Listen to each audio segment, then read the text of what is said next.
China's new wave of Tofu-Dreg projects, buildings shaking in Foshan and Wuhan. Reports of starvation deaths in Jiangsu, Predictor reappears with astonishing forecast. Wage arrears across multiple industries in Shandong, Jinan buses halted, garbage collection stops. RnB Exodus, mainland tourists flock to Hong Kong to purchase insurance. US investigates China's 3 major telecom giants for de-risking. It's all covered in today's China Truths. China's new wave of Tofu-Dreg projects, buildings shaking in Foshan and Wuhan. The occurrence of Tofu-Dreg construction in China is manifesting in increasingly bizarre ways. Beyond the now routine incidents of buildings, bridges, and roads collapsing, there has recently emerged a new phenomenon of buildings swaying. On June 25, the official website of the Housing, Urban Rural Development and Water Affairs Bureau of Changcheng District in Foshan City, Guangdong, released a notice.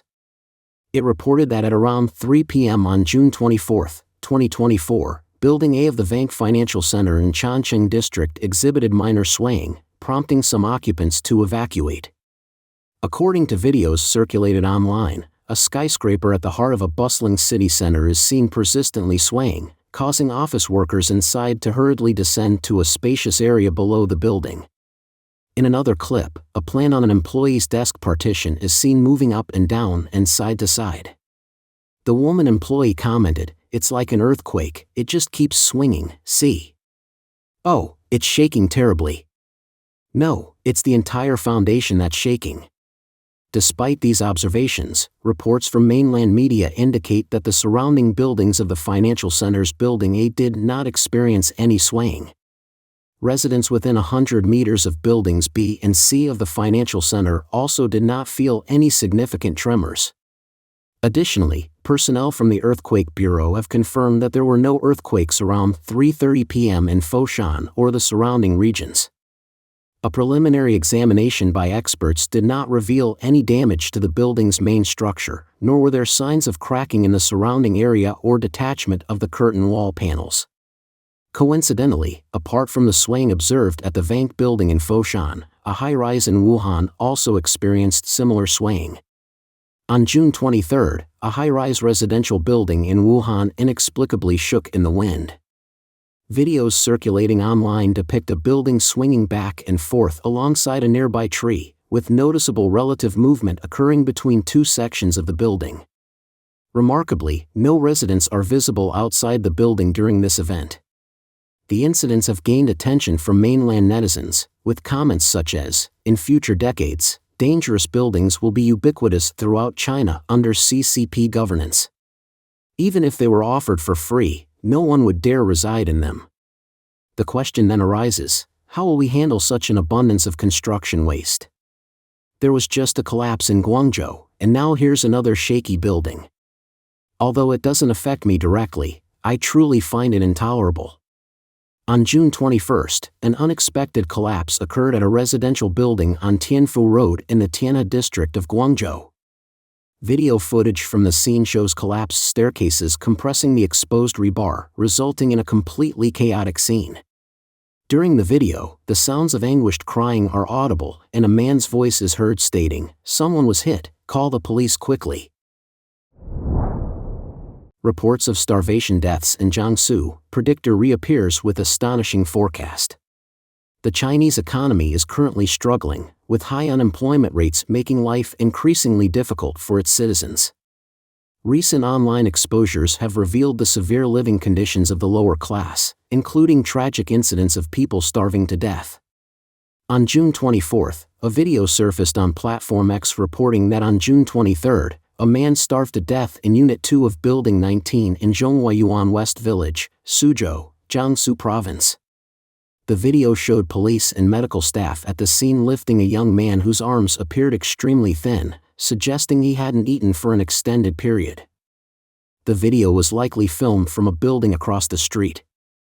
Another video shared on Platform X on June 25 captured a scene outside a hospital where a sick father, unwilling to afford medical expenses, refuses treatment. His daughter kneels, desperately pleading, "I don't want to live without you." A similar situation involves another father and daughter. The daughter desperately holds on to her father, trying to prevent him from leaving the hospital. In another case, a mother, too ill to treat her condition, continues to run her stall. Her son, distressed and angry, smashes the stall. In yet another instance, a mother refuses medical care after falling ill, leading her son to kneel on the roadside and beg earnestly. Middle-class consumption downgrade or reversion to poverty. According to a recent report by BBC Chinese, Sun Junli, a businessman from Shaanxi, established his own chain brand called Manny Coffee over 10 years ago in his hometown. At its peak, the business boasted 20 stores across mainland China, generating annual revenues of 50 to 60 million yuan, approximately from 6.9 million to 8.3 million US. However, during the 3-year span of the COVID-19 pandemic, his business suffered severe setbacks. To keep his business afloat, he sold his assets, including his house and car, for cash, and borrowed money from acquaintances. Eventually, he was forced to sell his entire business. He also faced legal action and detention for failing to pay over 30 employees and was added to a credit blacklist. When the pandemic began to wane, Sun was rehired to manage and operate Manny Coffee. He observed significant changes in consumer behavior. Regular customers who previously visited twice a week now came only twice a month, or even less frequently. Despite various promotions and discounts, there was no substantial improvement in sales, which Sun attributes to the general populace having less disposable income. Sun Junli's personal spending habits have also drastically shifted. Where he once enjoyed frequent family dinners out, spending up to 1,500 yuan, about $206.54 per meal without concern for cost, he now reserves dining out for special occasions like festivals or birthdays, with spending per meal limited to 300 to 500 yuan, approximately from 41 to 60 US, considering anything over 500 yuan as expensive. The article also cites the example of Mr. He from Hangzhou, who is employed in the educational training sector. Before the pandemic, he regularly visited high-end chain coffee shops like Starbucks, where each item cost between 30 to 40 yuan, from $4 to $5.51. Post-pandemic, he switched to the local chain Lupkin Coffee, attracted by frequent promotions, with a cup of coffee often costing just around 10 yuan, about $1.38. Fortunately for Mr. He, his employer, which specializes in services related to studying abroad, has been minimally affected by the Chinese Communist Party's severe restrictions on educational training services, known as the double reduction policy. However, the changing international geopolitical landscape, particularly the deteriorating relations between China and the USA, has influenced the demand for study in the USA. Additionally, data from the Chinese Ministry of Finance indicates a decline in personal income tax collection, with a 7% year-on-year decrease recorded from January to April of this year, and a 15.9% drop in the first 2 months alone. Government robs private enterprises. As previously reported, the Chinese Communist government's recent decision to audit corporate taxes retroactively for the past 30 years has caused widespread alarm among private businesses. This initiative was triggered by a June 13 announcement from Weiwei Company, Limited, which revealed that the company had missed tax filings from 1994 to 2009, resulting in a due amount of 85.0029 million yuan, approximately $11.7 million USD, in various taxes. Simultaneously, Ningbo Bohue Chemical announced the shutdown of some production units due to these new financial strains, following a tax reclassification that could affect their profits by up to 500 million yuan, approximately $68.8 million USD, over 2 years. Other businesses have also been hit hard, including a hydraulic factory in Jiangsu facing an 8 million yuan, about $1.1 million USD, tax bill that led its owner to consider take-own life, and a Douyin e-commerce business ordered to pay 6.9 million yuan, about $950,000 in back taxes, wiping out all profits. Huizhou Taiji Group and Qinghai Zhangge Mining faced similar hefty back tax demands of 53 million yuan, about $7.3 million USD, and 188 million yuan, nearly $26 million US dollars, respectively, after 2 decades-long audits. This series of actions is widely interpreted as the government's desperate measure to raise funds by seizing assets from private enterprises. This method, seen as akin to killing the goose that lays the golden eggs, is expected to result in numerous business failures, increased unemployment, and deeper societal hardship. Credit Knife Man appears and makes startling predictions. Reports indicate that on June 25, a figure referred to as a Credit Knife Man surfaced somewhere in mainland China. He made a bold declaration: if the price of pork does not reach 40 yuan per half kilogram, and rice does not reach 6 yuan per half kilogram within 3 years, I will not return to collect the knife money. The legend of Credit Knife Men dates back to the Song dynasty, when they were known as Bu Mai, or prophets. Like fortune tellers, they were believed to possess the ability to foresee the future, and many of their prophecies eventually came to pass. For instance, in the Qing dynasty within the Zhejiang region, a credit knife man, upon lending a knife, left a statement asserting that he would return to collect his dues once the price of rice per liter fell from 81 to 18 won. At the time, everyone regarded this as mere jest and were convinced that the credit knife man could never collect the money for the knife. Yet, astonishingly, during the Guangxu period amid governmental reforms, the price of grain was indeed lowered to 18 won per liter. Those who had purchased knives then began to marvel at the prophetic accuracy of the credit knife man, who, by then, had long vanished. To provide information to the audiences, the won was a unit of currency in ancient China. 1 won was roughly equivalent to the value of a few grains of rice. To put it in perspective, a skilled laborer might earn a few hundred won per day. Nowadays in modern China, on June 25, according to official figures, the supermarket retail price for Beijing Japonica rice stood at 2.92 yuan per half kilogram, and fresh pork at 16.21 yuan per half kilogram. Should the credit knife man's prophecy materialize once more, this would entail a doubling in the price of rice and a nearly 2.5-fold increase in the price of meat. It's uncertain how many ordinary citizens would be able to afford rice and meat then. However, it appears that China is progressing towards the scenario the credit knife man foretold. Recently, the cost of the so-called poor man's trio, instant noodles, pickles, and cola, has surged, rising from 9 yuan to 13 yuan, an escalation of over 40%. Additionally, the prices of vital consumer goods, including water, electricity, natural gas, gasoline, and high-speed train tickets, have seen substantial increases. With reports of people starving to death and business owners driven to take their own lives by excessive taxes, concerns are mounting about the potential for widespread social unrest reminiscent of the late Ming dynasty. Wage arrears across multiple industries in Shandong, Jinan buses halted, garbage collection stops. Due to economic downturns and fiscal challenges, numerous industries across Shandong are facing delays in salary payments. Specifically, on June 25, Jinan Steel City Bus Station released a notice declaring that, due to extraordinary circumstances, all bus routes in Steel City would temporarily cease operations starting on that date, with future updates to be provided regarding the resumption of services. Simultaneously, the Shandong-based Qilu Evening News reported that the Steel City District's Changyun Public Transport Company had confirmed the halt in bus services. According to the head of the Shandong Liwu Changyun Group, which oversees the bus service, the disruption was caused by unpaid wages and social security dues.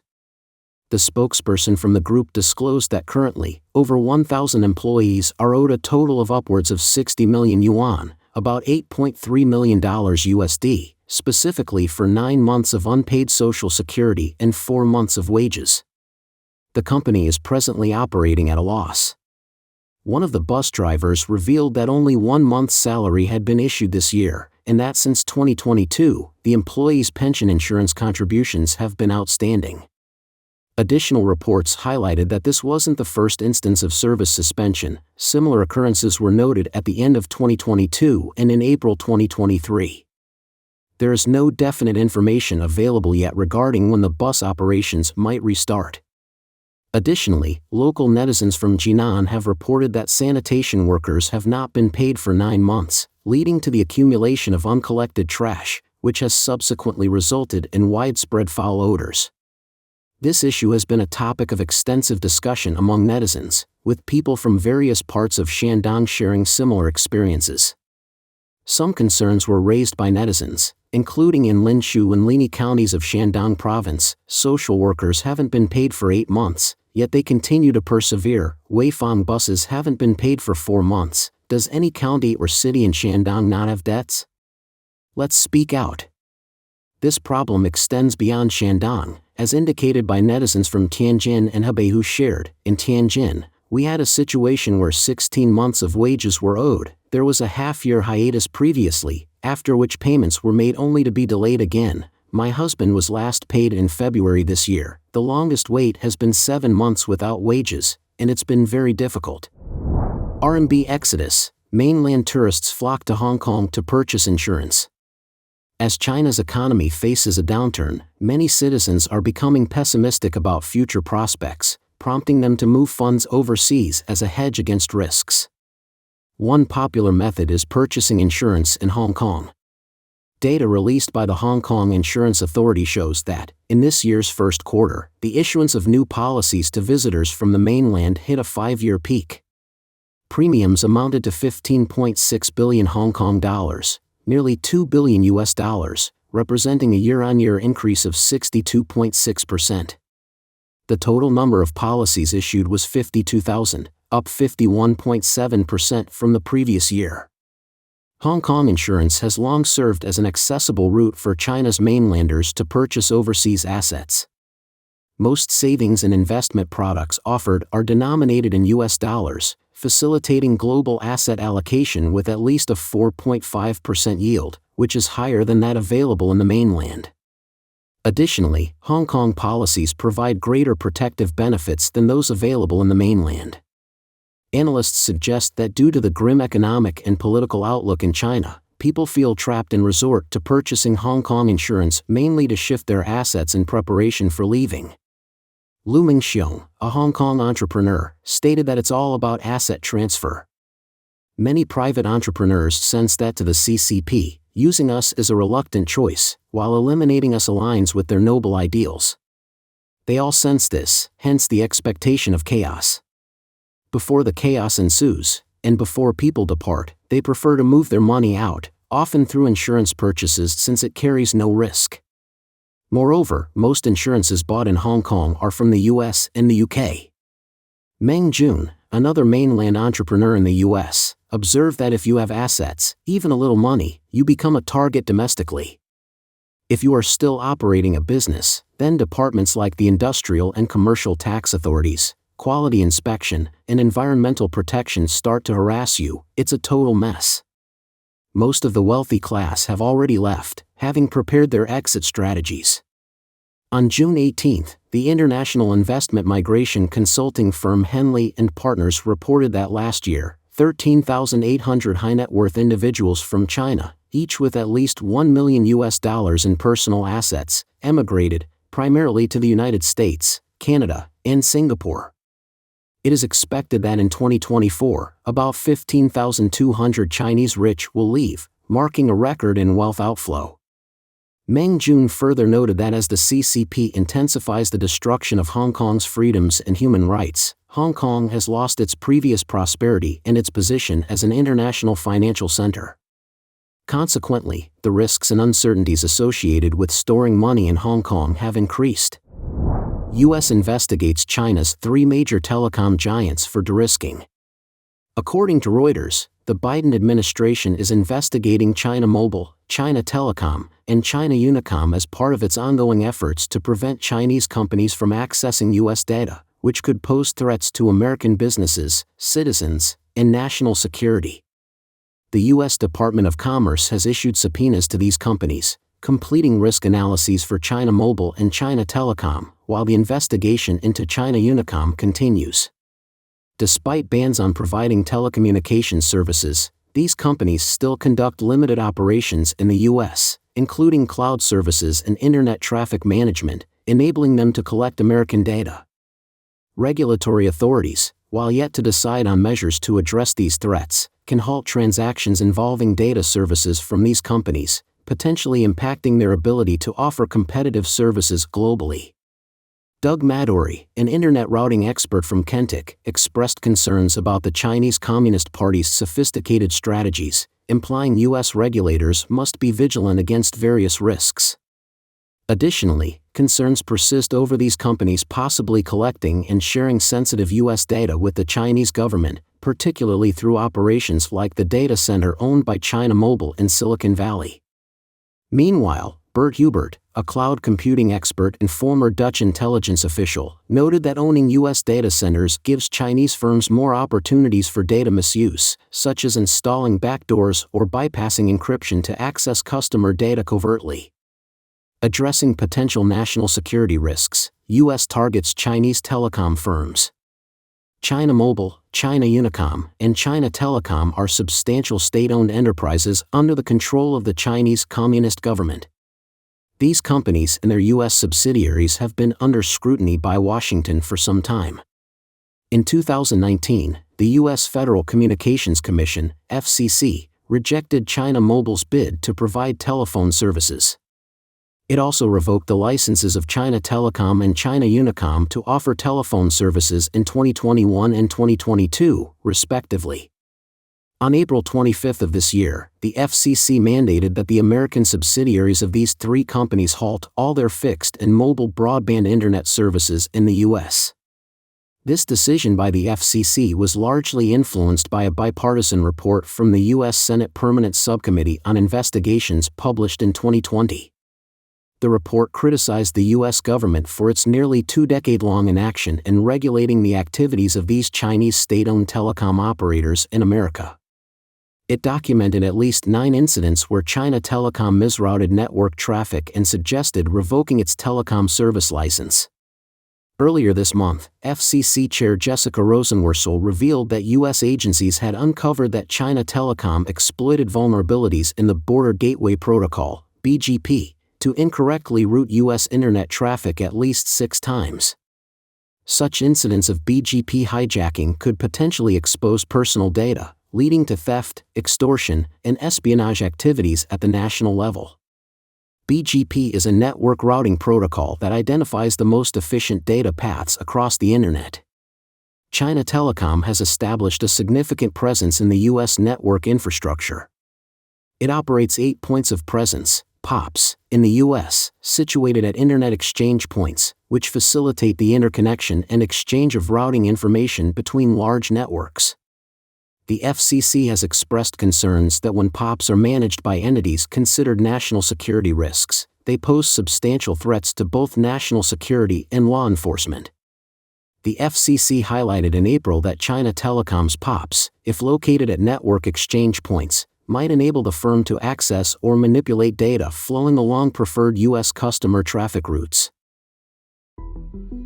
Don't forget to leave a comment in the section below to share your opinions on today's topic with us. Make sure to like and subscribe to see more interesting topics from China Truths.